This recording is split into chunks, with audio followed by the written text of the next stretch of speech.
Good evening, everybody. Thank you for joining us this evening. It is 6:01. I am just a minute late, so I apologize to the folks who showed up on time. I really appreciate everyone joining us this evening. If you are new here, this is the Working Families Party. We are joined by some very special guests. I hope folks are excited for our discussion and our information that we are going to be presenting this evening. I always have to lay down some ground rules first. Again, these are folks that we are welcoming here into our space. So please, again, be kind, be respectful. Anything that is not kind or respectful in the space will you be timed out or banned if the severity of your comment. Please be kind to one another. I know this is a sensitive topic for some folks. There's folks here learning in the new space, really familiarizing themselves with stuff that they are really excited to learn about. I know when we were talking about these things, there was a lot of excitement here. So I really want to make sure folks are open, accessible. Please, again, be kind to one another. I always encourage folks to say hi in the chat, making sure that we know where you're joining in from. I know folks all across the state are joining us this evening, some folks from out of the state as well, so welcome to you all. But you are not here to listen to me right now. I'm Aiden, the senior organizer for California WFP, but we are here to listen to folks who have really put in a lot of the hard work here in what we're going to be talking about. So without further ado, let's just jump right into this. First, I have the pleasure and the privilege to introduce Dov Baum, who is joining us just from getting off their flight recently. So I appreciate Dov for you joining us there with the American Friends Service Committee. I'll let them give a little bit of a background to themselves and then really dive into the main topic this evening, which is divestment. So over to you. Thank you so much, Aiden. So my name is Dov Baum. I'm actually originally an Israeli. I lived most of my adult life in Israel, and I was part of the Israeli movement against the occupation and apartheid. And ever since 2005, which was the Palestinian call for boycott, divestment, and sanctions, I also joined the BDS, Boycott, Divestment, and Sanctions campaign. So I want to share with you a few of the main definitions of what we talk about when we talk about divestment, and also some of our main tools that can help you ask for divestment. And I'll be available to answer any questions later on. So let me try and share my screen. This is, for me, a very exciting moment. Let's see, that should work. So first and foremost, I said BDS stands for Boycott, Divestment, and Sanctions.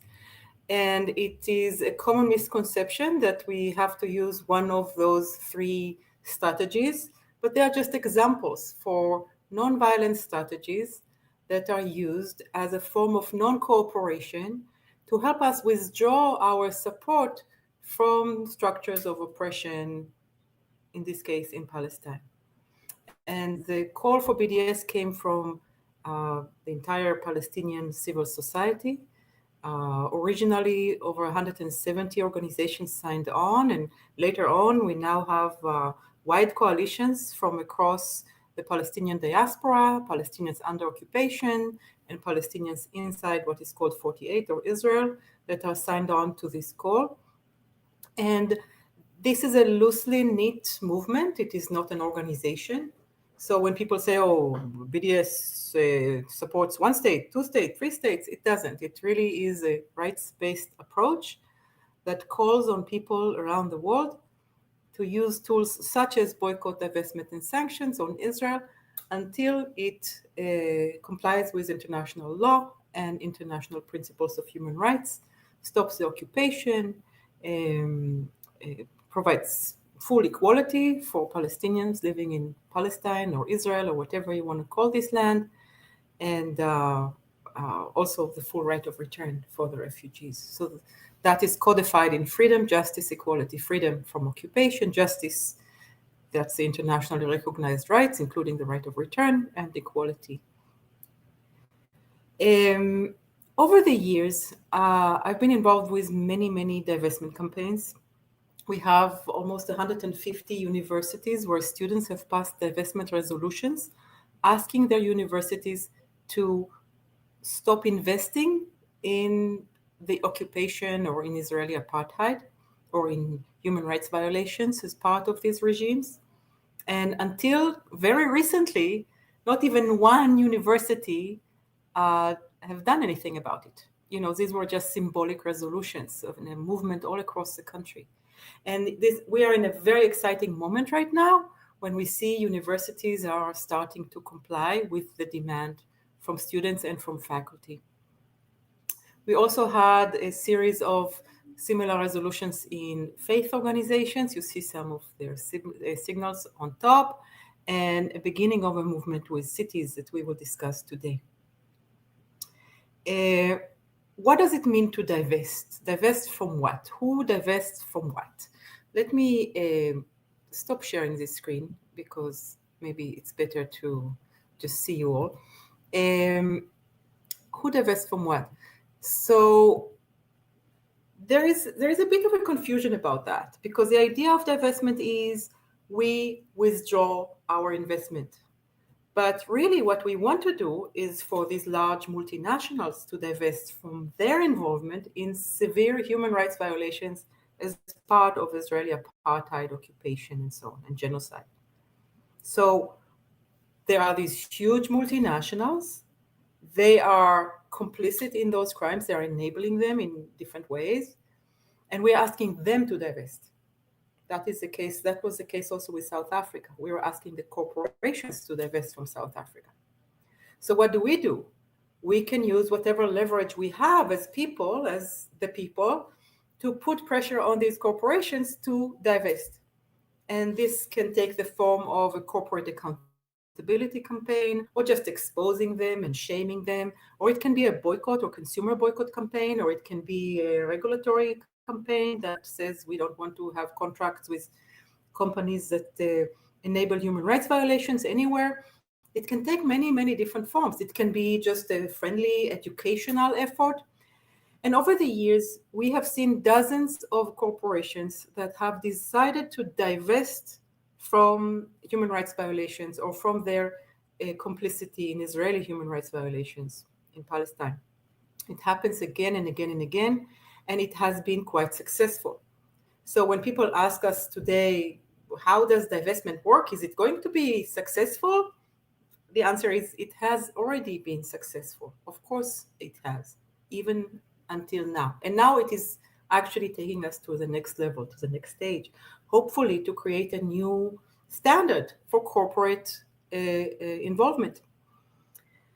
So the idea is we use our leverage. Our leverage could be as voters and citizens or taxpayers. It can be our leverage as consumers. It can be our leverage also as shareholders individually or participants in a pension fund. And we withdraw our complicity by withdrawing our support to these structures. And in return, we create leverage to negotiate with decision makers so they will withdraw their complicity. That's how it works. And it does work. It is magical. So let me share with you some of the resources that we have created over the years that can make divestment make sense. So first and foremost, what do we divest from? So as I said, the word divestment is confusing. Who is divesting from what? We're asking a large corporation like Caterpillar to divest from its complicity in severe human rights violations in Palestine, as their bulldozers are used to bulldoze civilian infrastructure and people and whole neighborhoods consistently for many years now, and especially recently in Gaza. So we're asking Caterpillar to stop doing that, to stop sending those killdozers as part of the US foreign military sales to Israel. So we can boycott Caterpillar, which is something I've been doing for years, or we can ask our city, or we can ask our business or a foundation that we are involved with, or any investor or a pension fund or a university, not to invest in Caterpillar or not to have a contract with Caterpillar. All of these are forms of leverage towards divestment. Specifically with investor action. That's what I will focus in the rest of the few minutes I have for this overview. We have created some tools to see which are the companies we recommend divestment from, as in not investing in the stock exchange. Yes, so we're talking now about stocks and bonds and other vehicles of investment that are public investment. I'll share my screen again, and we'll show you some of our tools.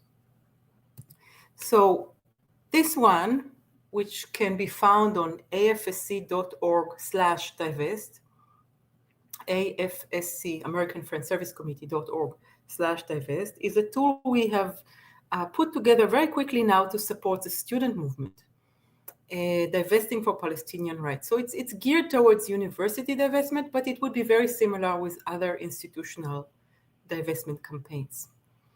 And it gives like the three first stages of what does it mean to divest. And the first and foremost important part of it is to understand that you don't need to be an investment professional. You don't need to know much about investment in order to ask for divestment. Because investment or divestment are guided by a policy. Institutions have an investment policy statement. So what we are really asking for is not to divest from this or that company, but for the institution to adopt a policy. And the policy here on this page, we suggest a policy to divest from companies that consistently, knowingly, and directly facilitate and enable human rights violations and violations of international law as part of prolonged military occupations, apartheid, and genocide. This is just one language.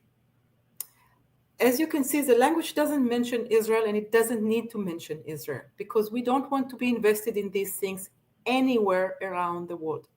We want these institutions to be invested in the well-being of people and the planet, in our own communities, in cheap housing, in things that promote our lives, and not in war and occupation anywhere. The adaptation of the statement, the amended statement, can be also about war and occupation anywhere. It can be about weaponry. Once there is a new statement in place, that statement is an aspirational statement. And then we go into implementation, but the statement is what matters at this stage. And we see now that universities are starting to make such statements. With a statement comes also a commitment to a process, and the process can take some time to try and figure out what would that look like, how to divest, because different institutions have different structure of investment. And also it has to include public reporting on the implementation. Like once a year, they have to report how far did they go with implementing the new policy. I will say a few words about implementation later, but I just wanted to start out by saying the first and foremost important thing is such a statement. We just had a great victory. I feel like silly talking, before George, but with the city of Richmond. Maybe I'll talk about it later. It doesn't make sense to talk about Richmond before we talk about Hayward. It's just not right. I'll show you a few more of our tools. So this is one tool. And here, if you scroll down, you can find also our divestment list and how to conduct divestment research. And also we've started collecting wins that include cities and universities, everything that was recent wins of divestment. So you can see how in different places there were different wins and how they are formatted in different ways in different places. So that's one tool. afsc.org/divest. Please check it out. We have a more extensive tool. This is our main database. You can find it on investigate.info. Investigate.info. This is a full database. Hundreds of companies are profiled in depth here. I can put here Caterpillar, and you will see everything we know about Caterpillar. It's recommended for divestment. Why is it recommended for divestment? Who has divested from it so far? A lot of information here about each one of these companies. And on top of that, we also have a scanner. So if you have a list of holdings or names of a mutual fund, you can just plug it in here and you can know what they are invested in that is complicit in human rights violations as part of the Israeli occupation and apartheid. And my last resource that I wanted to share with you is a useful list that is a live list that we keep updating regularly. Again, fsc.org/Gaza-genocide-companies, Gaza genocide companies. And here we record all the companies that have direct involvement in supplying weapons and tools and systems, the main systems used in the genocide in Gaza in the last 7 months. And some of them are huge companies, not that surprising, Caterpillar, Boeing. Some of them are small companies that you probably never heard of. And I think it's very helpful to have that list somewhere in the back of your minds. I will go back, and after George speaks, I will say a few words about what happened in Richmond. But I want to just end by saying we're here to support any group that wants to run a divestment campaign. And these can be anywhere. It can be your place of work. It can be your own pension fund. It can be a large system of pension funds that is nationwide. At this point, because we want them to just change their policy into a more socially responsible policy that takes human rights into account, any little step is a step in the right direction. And we can only get there by starting to put some pressure on them to change their policies. So I'm thinking of state pension funds and city investments and other institutions. They should start hearing from us. They should start hearing, especially from their clients or from residents in the city, saying we want to be invested in the well-being of people and the planet, and not in their destruction. So I will pause here. Thank you.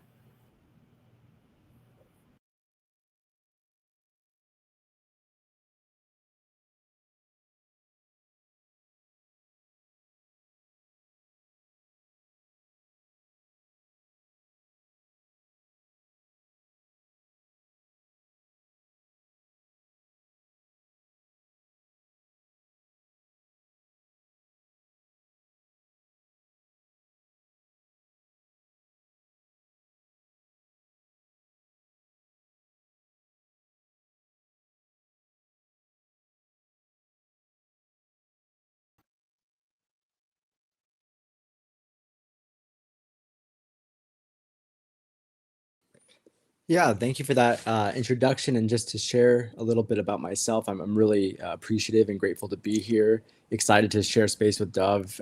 Their work and their team's research was really the foundation by which my local community organization that I organized with was able to push the divestment campaign forward with. So it's just really a privilege to be here, getting to share the work that we were able to do in Hayward. A little bit about myself. My name is George Syrup. I was elected in November 2022 in Hayward, California. It's a town of about 160,000 people. That's about 30 minutes south of Oakland in the San Francisco Bay Area. And I was elected. I ran a corporate-free campaign. It took $0 from any large corporations or corporate developers. And I was also, and am still, the only renter on the city council in a city where there are approximately 47% of people in our city that are currently renting. So housing justice is a major issue for me. So that's a little bit about myself. Feel free to look me up online if you want to see more details, but I'm really here to talk about this divestment campaign and how folks can engage with it in their local municipalities. And like Dove was mentioning, any institution that they're a part of, whether that's a school board or a university or part of their union. So yeah, I'm here to kind of provide a little bit of that strategic perspective where the rubber meets the road in these institutions. I have some thoughts I can start off by sharing. Aiden, I don't know if you had any questions you wanted to I kick had me some off with. questions, but I would love your thoughts first. Sure. Well, I think just to ground ourselves in what it looks like to get divestment on the table, and through this process, I'll share how we accomplished it in Hayward. Is different bodies have decision makers, and so you want to identify who those decision makers are and how they make those decisions. So in Hayward's case, or any city council, you have an agenda. The question is, how do items get on the agenda? Myself and my community organizers in the Hayward Community Coalition, we've been around for about 4 years, really pushed for a ceasefire resolution back in December of last year. And in our demands, along with the ceasefire resolution, we also asked for divestment. I wanted to see a resolution come to the table, but I couldn't find a co-signer. And in Hayward, you require 2 council members in order to put something on the agenda as a referral. That's not the case for every city or other government body, which is why it's important not to try to take a one-size-fits-all solution to your approach, but really research and understand how your institution operates. Where we saw an opportunity was 45 days later, after a 2-week council recess and countless bombs being dropped in the interim. We saw an opportunity because the city of Hayward actually revisits and approves its investment policy on an annual basis. And so we realized, okay, well, the investment policy is already on the agenda. And so we can use that moment as an opportunity to introduce an amendment to our investment policy to make it more socially responsible. And the back and forth on the council dais where the council members sit was interesting because you can also start to understand how institutions think about divestment and the risks that they're worried about as well. Originally, the language I would have preferred to see included was specific about BDS because I wanted to be very clear and send a very strong signal that we are not going to allow our funds to be used to fund the genocide and the ethnic cleansing of the family members of our own residents. We had a resident come out and actually say that it's unconscionable for you to use my tax dollars to harm my family. And the staff pushback was, well, we don't understand the cost that might incur. We don't know how frequently the BDS list is updated. We don't have a process in place for when we revisit our policy. And I think, staff, ultimately their job is to look out for the financial health and well-being of the city. I would say these are valid concerns. And so, how do we find a middle ground? And for Hayward specifically, what we did, and this was a suggestion from one of my colleagues, Councilmember Goldstein, was let's start with the companies that are on the list. And so, again, nodding to Dov and their team's research, we said, okay, well, we have an investment portfolio, and thankfully Hayward's records are pretty transparent and publicly available. And we could see that we had issued bonds, meaning we had lent out public funds with the expectation that that would be paid back with interest to 4 corporations on the BDS divestment and exclusion list, at least the list that was available to us as of January. And I know that list changes sometimes. And so, I thought it was a wonderful amendment to say, okay, well, we're here, we have the community here. It's clear that there's a serious emergency with this ongoing genocide. So let's begin with these 4 companies and send a signal that this is possible. This isn't about taking a stance on or having an opinion on what the right solution might look like for that region. It's about saying what's happening now isn't okay, and we're not going to be complicit in it. And I had the opportunity to participate in an interview with Noam, one of Dov's coworkers and colleagues, and they made a really good point, which was this is about actually taking a position of neutrality. By having our dollars invested in these companies, we've actually taken the position of the aggressor in this case, just by default. And so divestment, it really truly is a nonviolent protest in the sense that it puts our institutions back into a neutral position. And so I just wanted to share that perspective here too, because I thought Noam's words were really poignant here. So that's how the city of Hayward did it. That's what the vote ended up being. And I got confirmation from our interim city manager recently that the funds have finally been fully divested from the 4 corporations that we had listed, because there's the order that's given, but Hayward was in the process of transferring bank accounts. And so the execution of the order is also something that you want to be mindful of. It's not just the vote, but the actual material impact that you're trying to have. So I'll take a step back here, and I want to share just a few of the core components. Like Dov mentioned, there's the investment policy that most institutions have. Hayward's investment policy already had a line that said we do not invest in folks that participate in the manufacture or distribution of nuclear weapons. So we already had a precedent that we have a values-based investment policy. And I researched, and in 1985, Hayward actually did divest from corporations that were doing business with South Africa's apartheid South Africa's government. So there also was a historical precedent for divestment specifically for apartheid. And so that research was really important for us in building the narrative around our divestment campaign. So the investment policy is very important to understand.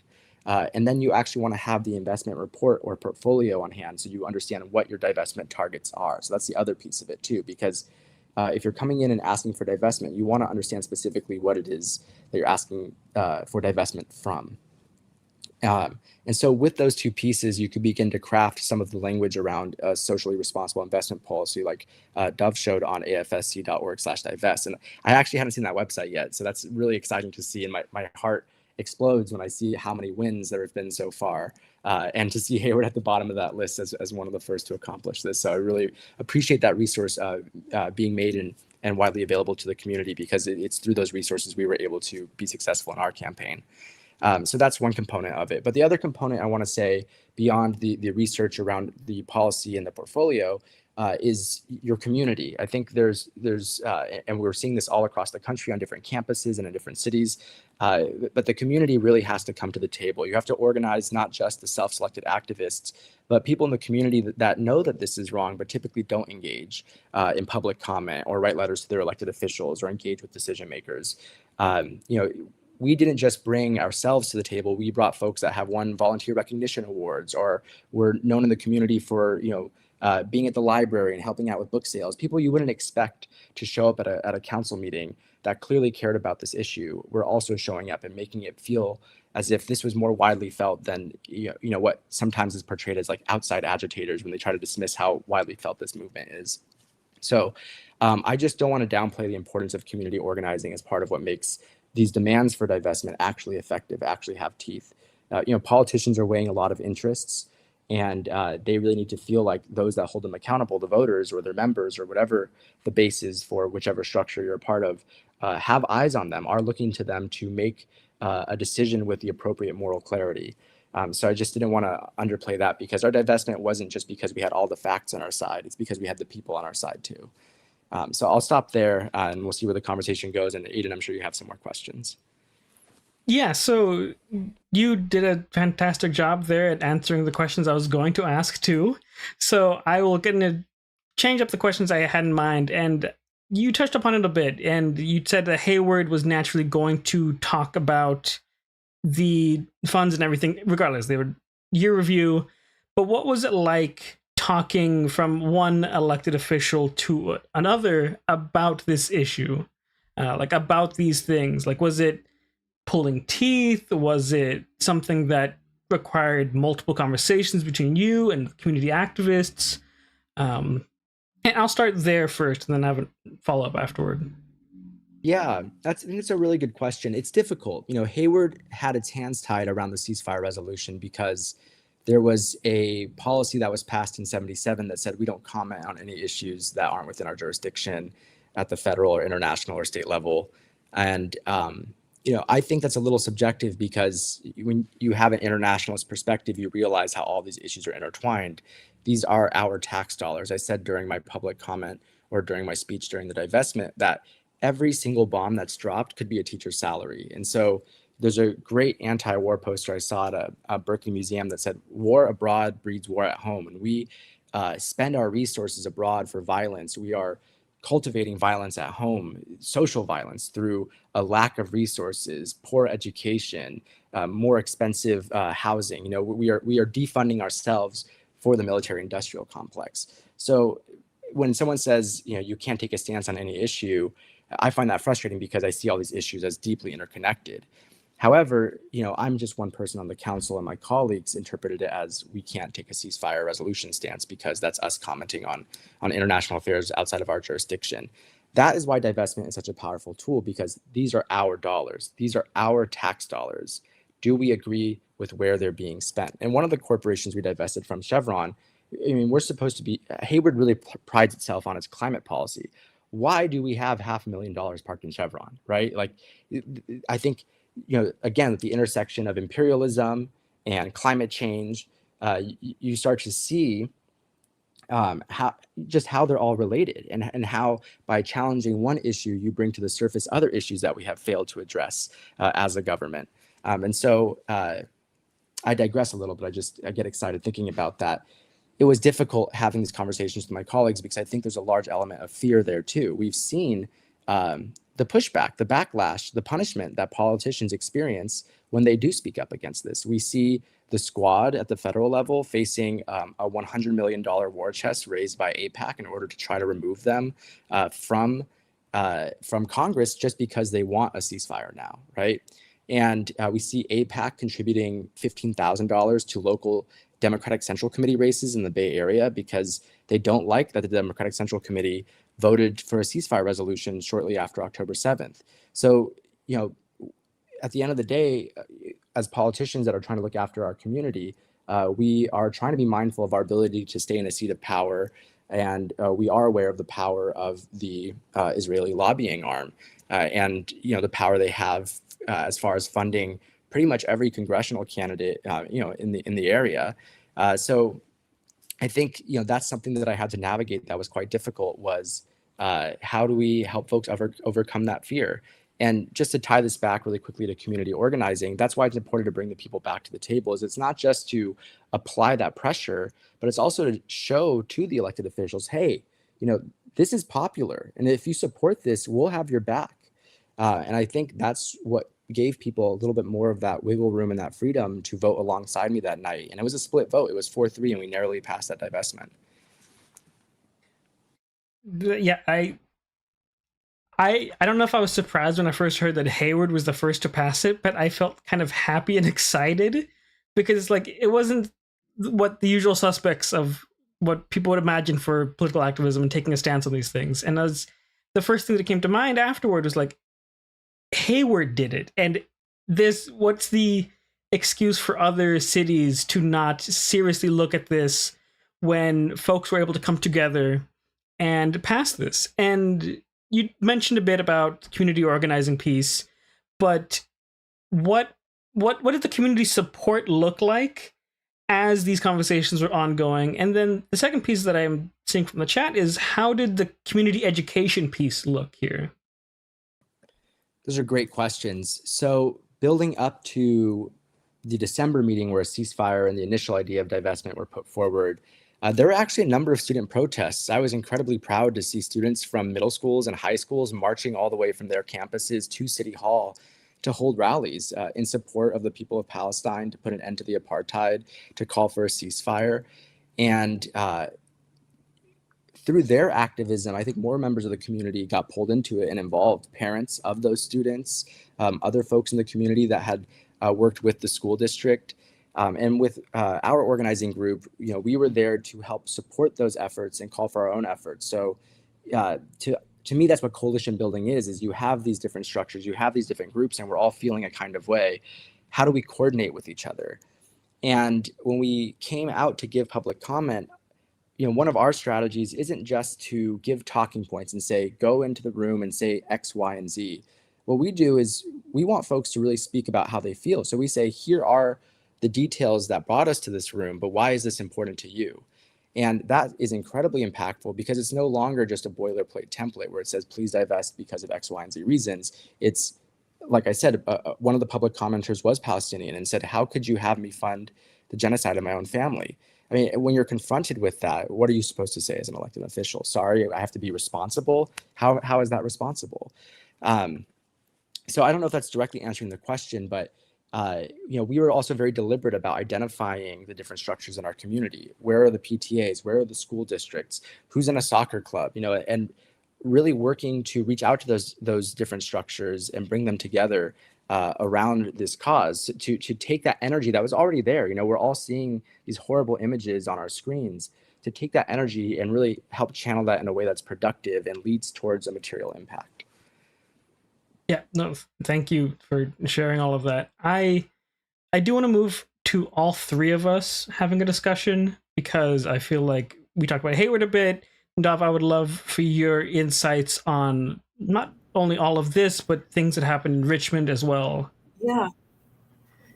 I'm fascinated to hear you speak, council member, and I want to say I wasn't internally involved with the process in the city of Richmond, but I was there to testify as part of the community testimonies.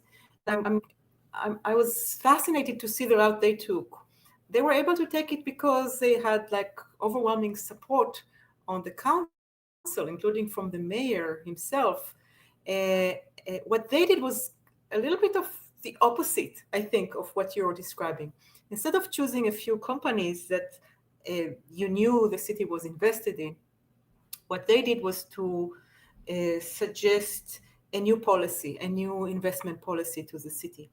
And if you look at what the city is invested in, I'm not sure there is a clear route how to implement that new policy. So in a nutshell, the new policy is quite extensive.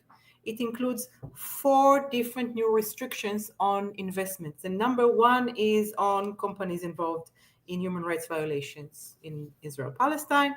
Number 2 is companies involved in the development and manufacture of arms and weapons. Number 3, involved in border and mass surveillance industries. And number 4, involved in mass incarceration, mass detention industries, and also prison labor. So this sounds like big, huge topics, and all of them have to do with the use of state violence against communities here and elsewhere. And on the other hand, these are also the same topics that our team has been researching for many years. So if you go to our resource, investigate.info, you will find there the main companies involved in any of these issues, and it's quite easy to implement because you have the lists. The lists are there. But what is hard to implement is the fact that sometimes cities such as the city of Richmond are a little bit invested as part of, let's say, a state network like LAIF or some other Cult Trust or some other bigger network of investors that the city cannot control. We can see that a lot also with universities that are invested in enlarged pooled funds. They don't have direct investment in anything. And therefore, it takes a moment to figure out if there are alternative investments that they can just shift into. This is when this recommended course of action becomes useful. Because what Richmond did was to direct the staff to review and modify the city's investment policy and come up with options and recommendations for how to implement those restrictions. So the decision is made. There are these restrictions. The implementation might take a while. It might require changing the city's investment structure. It might even require creating new tools for investments that don't exist today. But these tools will not be created if we didn't have that resolution. So we want more and more institutions to make this aspirational statement that says, these are the things we really don't want to be invested in. Let's figure out how to do that, even if it takes us a moment to figure out how to do that. So they've also added up another element that came up as a friendly amendment in the conversation, which I thought was brilliant, from Council Member Bana. And that was, as part of this process of figuring out how to live into this policy, we will also send letters to all these investment managers or investment systems that we are part of, the bank we work with, the LAIF system, which is a statewide investment system, Cult Trust, and others, and inform them of our new policy and ask them to adopt a similar policy. So here is something that institutions can do. And I want to recommend that because I hear a lot from students now who say, oh, our university says they cannot divest. And I said to them, yeah, right now, maybe they're right. Maybe right now they can't. But first and foremost, they should announce that they want to divest. And then these options will arise. And maybe they can also educate their own money managers about the fact that they want to divest. And maybe they should also look for alternatives. So we're creating an opening in which more and more options will appear that are alternative and are not invested in state violence anywhere, I hope, and especially not in Israel-Palestine. So that's one thought I had about the difference between what they did in Richmond because of different situations. And another thought I had while you were talking, council member, one of the companies that were targeted by your resolution was, of course, Chevron. And I wanted to inform people here who are listening that we also have a Chevron boycott campaign. You can learn more about it again online, boycottchevron.info. There is a data sheet with all the research about how Chevron is involved in Israeli apartheid and how it is involved also in the harm to indigenous communities all around the globe, as well as the destruction of our planet. And a call to boycott Chevron, and also some useful graphics you can download, all sorts of fun. I think consumer boycotts are fun. So this is an opportunity to also have some fun with it. I love it. I love the fun angle of it. One of the questions that I am thinking about as folks weigh kind of the option to do this in their own area, like whether it's a city or whatever entity that they're looking for, where does someone start? I know it really varies in terms of capacity for folks and familiarity with the governing body, but for a simple example right now, let's say someone wants to do something in their own city. How would they, let's say they already have part of a group, so that's already kind of established, there's folks interested. Would they reach out to a specific council member? How do they want to approach these things? Because I know it can be kind of overwhelming if this is not a space that you are normally part of, and you want to make sure you do everything that can get you the outcome that you want. And I'll start with you, council member, then I'll hand over to you, Dov. Yeah, appreciate that question. And I'll use Hayward as an example, and then an example of how it's not the only example. The city council gives authority to our finance director to manage our investment portfolio. And that finance director works with the city manager and the attorney and maybe one other staff member to kind of, manage and make decisions around that policy together for the year. But ultimately, the council has the authority and it delegates that authority. So if you're interested in learning about your investment policy, your investment portfolio, I think you'd want to start with a council member because their job is to help you navigate government together. You'd also want to ask them maybe, who does manage our investment policy within the city, and what's their email address if it's not publicly available on a city website. What is our investment policy? Is that available on the website? Hayward does a very good job about making its documents transparent. I was able to just Google Hayward investment report and boom, like there's the latest one from October or January or whatever. But sometimes it's not readily available. And with the increased attention on divestment, it's, some institutions are a little bit reluctant to offer it freely. But if it is a public institution, you are entitled to that information. It is your tax-paying dollars that make that investment possible in the first place. And so, if necessary, you can also put forward a freedom of information request to require your local agency to furnish that investment report and that investment policy. I don't think, most agencies, assuming good faith, will, intentionally try to hide that information from you. So I'd encourage you to start with your council members and to identify who's in charge of the investment portfolio or policy, see if it's already online. And if it's not, send a few emails to request that information as the basis of your research. In Hayward, once we had those documents, we compared them to the BDS movement's divestment and exclusion list for us to match up what our targets were going to be.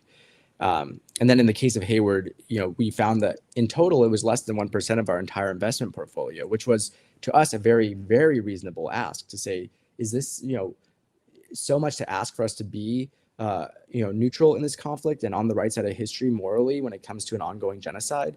That might not be the case for every jurisdiction, but I think the narrative around it was also important. And that 1.6 million that we divested is just a drop in the bucket, but it's really about everything else you see on the list that Dov shared, is everybody joining in and, pushing these corporations to divest themselves from their complicity and their profiteering from the ongoing conflict. So to answer your question, Adrian, where you start is you need the investment report / portfolio, and you need the policy, and you want to engage with some of your government representatives to figure out who you can get that from. and I will continue. I mean, coming from a council member, of course, that's easy because there are a few first steps. Because if you're a community activist, you need to find out if this is even viable, if there is going to be a voice on the council that will, champion this cause as George did, and if there is a chance of winning the vote.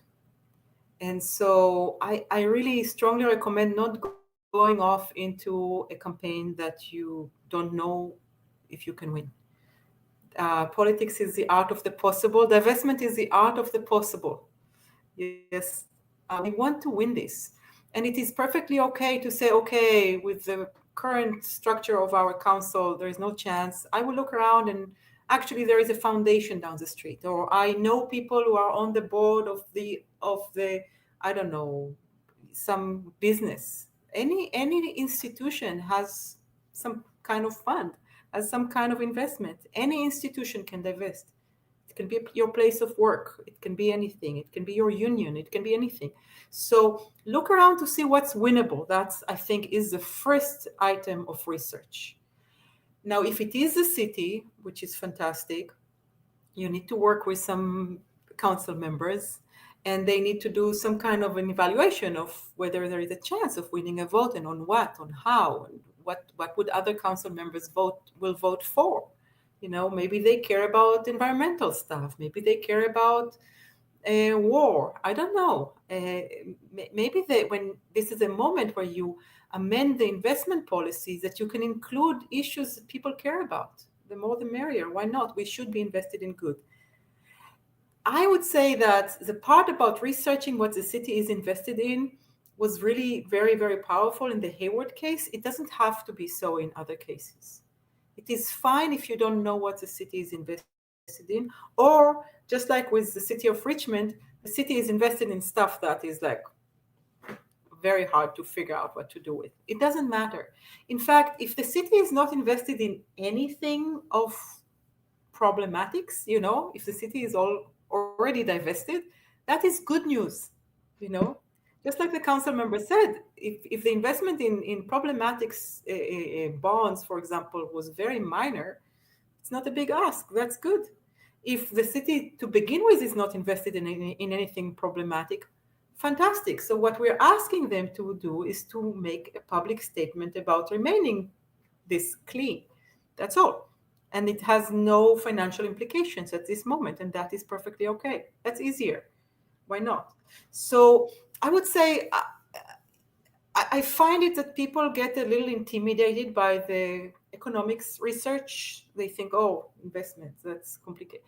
You don't need to. That is not the main thing. It is more important to find out, how does the city manage its investments? Has it already divested from anything? Are there things that the city will not invest in on a social or environmental basis? What are they? How did these decisions go through? When?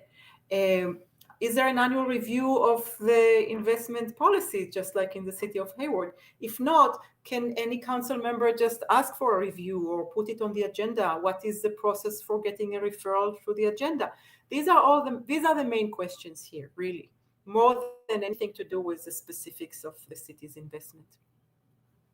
Yeah, it's great. Yeah. And I was going to chime in and say, it's not one size fits all type of thing.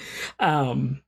There's the flexibility necessary and needed to know that you have the end goal in mind. And to get from point A to point B will look different, like it did between Hayward and Richmond, and then how it looks different on campuses or with foundations, just as long as you know what the end goal is and how to actually get there. And Councilmember, sorry for cutting you off. No, that's okay. I just appreciate both of the comments that you made, because that really is the point here, is that there isn't a one-size-fits-all solution.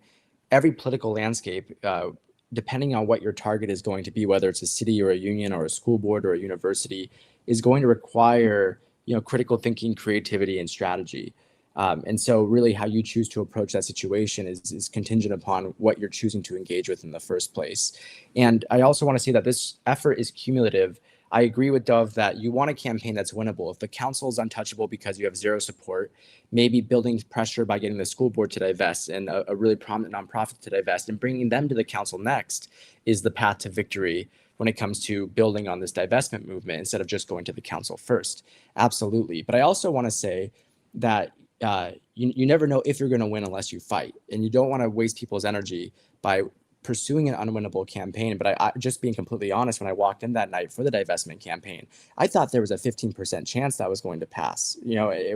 I fully expected to leave that room without a divestment, knowing that we were going to fight like hell to try to make it happen. And I'm grateful to my colleagues that supported me in that, understood the historical and moral significance of the decision that was before us tonight and how our community was hurting. But we also wanted to force the question on the table so that the rest of the community could see it, because for the community to be there and see themselves not be represented by their elected representatives also has a significant impact cumulatively in future elections and in future organizing efforts. It's an experience that will radicalize people too. So I think what I'd add to what Dove was sharing, because I completely agree, is just that you will experience some losses on the way to a win, and that's not necessarily a bad thing. It can build on itself. One of the reasons our divestment vote was stronger was because we were told no ceasefire resolution. We didn't do a ceasefire resolution in Hayward. And so being confronted with that no got us more angry. And we said, okay, no ceasefire, then we're going for divestment. And so that initial no and that initial loss was what built up to the win. So I kind of want to put that out there too, that there isn't a one size fits all, and it's hard to tell how specific parts of a campaign or strategy will build into the next parts, but you can be very intentional about your strategy. Yeah, I really appreciate that, and I appreciate the realness and the practicalness of it all too. Because again, like, it's easy and nice to think, okay, I want this city and this city and this city all to just divest, but you have to look at the makeup of the city. If you have no one on the council who's willing to support it, redirect efforts, like you said, Councilmember. Maybe the school board's better for this. Maybe the county's better for this. Maybe there's another avenue that I can channel this energy to ensure that we get this stuff done. Because again, it all builds off of one another. This didn't just start this year. This has been an ongoing process. And one of the questions that I see from the chat too is, are there any common themes in parties that do not support divestment? Like, do they have any common kind of arguments other than trying to deny the urgency aspect of this? Yeah, so it's important to realize that in any institution, there will be those whose job is to care for the financial well-being of the institution itself. And their main concern would be not to commit to something that is irresponsible and might not, provide them with the same kind of revenues or because that's their job, and we respect them for that. And the people who are involved in that, and that can be the city manager or the treasurer of the university or the investment office of whatever institution, they would be more conservative when it comes to divestment, because their religion is diversification. They want to be able to invest in as much as possible just to maintain some sense of security and balance. In the case of a city, this is actually not much of a problem, because cities are already very, very restricted in what they can and cannot invest in. So adding a small restriction with human rights here and there is not a big deal. And I want to add also that the BDS list, by the way, I can give you the quick list to find it. It's on afsc.org/divestment list, divestment-list, afsc.org divestment-list, is such that is not very expensive to divest from. And that is because it's a human rights screen. So many of these companies have counterparts in the same categories, in the same industries, in the same size, that are comparable investments. So it's very easy to replace them. The problem is that there aren't many ready-made products in the market that are already apartheid-free funds, like you have fossil fuel-free funds, yes, or So the difficulty would be with implementation. The worry will be about how responsible it is, and that's why they need the list and they need to weigh it against what they have, and they will have to do it. Another kind of comeback that we hear from investment managers specifically is that they don't like to be told what to do. It's a power thing. They want to be trusted in their professional conduct and how in many cases, they actually prefer for the city council or the board or the decision makers to come up with a policy and let them figure out how to make it work, because this is their job.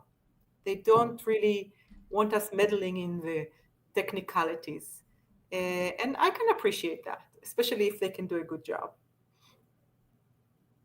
Yeah, and just building on that a little bit, the city of Hayward does have a portfolio manager that handles our investments. But at the end of the day, it's our tax dollars, and we can set the guidelines around what they can invest in. So it's okay if we make them a little bit uncomfortable. That's why they're paid a handsome sum of money to manage our money. I don't want anyone to shy away from setting those guidelines through their own socially responsible investment policy. And then just to build on what Dov was saying, something that I've encountered too is, the issue of the apartheid and ongoing genocide in Palestine is this moment of very rapid political education for a lot of the US's population. And what I've encountered is just, I think a lack of historical understanding and also of political education that surrounds it. You have several people that end up in elected positions of public service because they have served the public well their entire life, but they may have been able to accomplish that without really engaging in topics of imperialism or colonialism, or however you want to describe how you perceive the Israeli project, and to an extent the project of the United States. And so these are questions that fundamentally challenge, I think, not just the people's understanding of the historical context of Palestine, but also their identity and understanding of our own country. And it's difficult. And so I think there's a lot of education that is required. And that's what I encountered. I had some of my colleagues confide in me, I don't know where to start on this. I don't feel comfortable making a decision about this because I just don't feel like I know enough. And to me, that's a wonderful place to start, for someone to have the humility to say, I'm open to learning, versus operating from a place of fear, which is, I'm afraid to make this decision because I'm afraid of the consequences it'll have for me. So I much prefer the humility of the former than the cowardice of the latter. So just to answer your question, Aiden, I think there's a certain degree of patience that's required. If there are people that are on the fence, take the time not to yell at them and say, you're immoral and you're supporting a genocide. If they're actively working against you in bad faith, then maybe you label them as such. But if they're just saying, I'm just a parent of 3 kids that got involved on this elected body because I care about my community and I, never really studied this issue, take the time to help them understand and make those connections. They could end up being an ally that helps you push this forward, right? So I just don't want to underplay the educational component of this. And as part of that, the moral component of it, I think education and morality are pretty interconnected.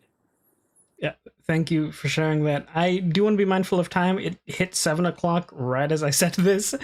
I know this is the time that we have allotted for this. I know this is going to be a thing that folks will continue to want to learn more about.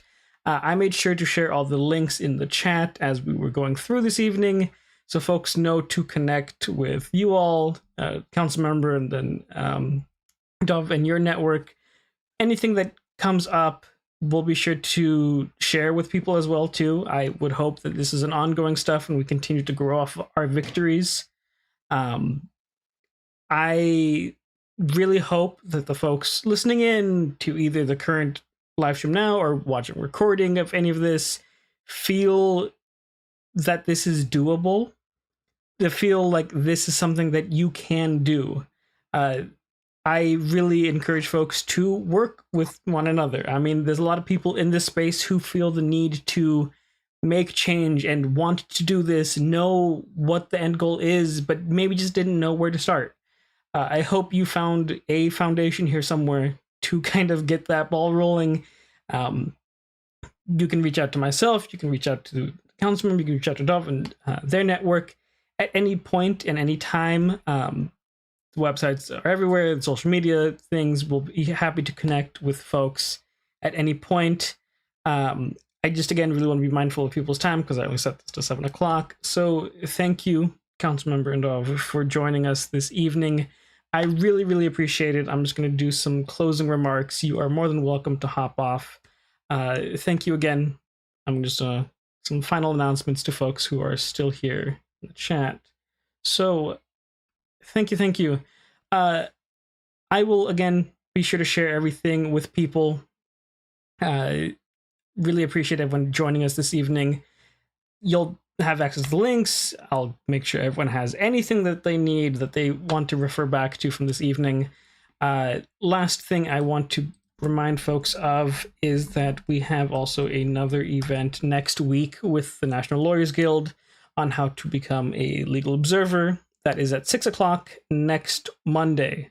So if you're interested in the NLG and the Legal Observer program, that is something that we have going on 6 o'clock next Monday.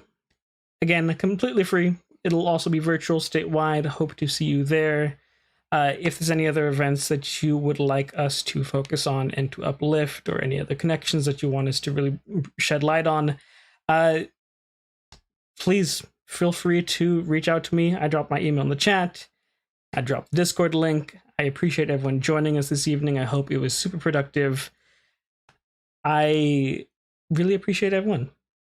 I know this was a heavy topic. I appreciate everyone for behaving also. So thank you, people, for behaving in the chat. Great to see so many new faces, so many new folks joining us this evening. 7:03. This is it for this evening. I hope everyone has a fantastic rest of your night, and I will see you at an upcoming event. We'll be sure to send emails and everything to folks too. Take care, everybody.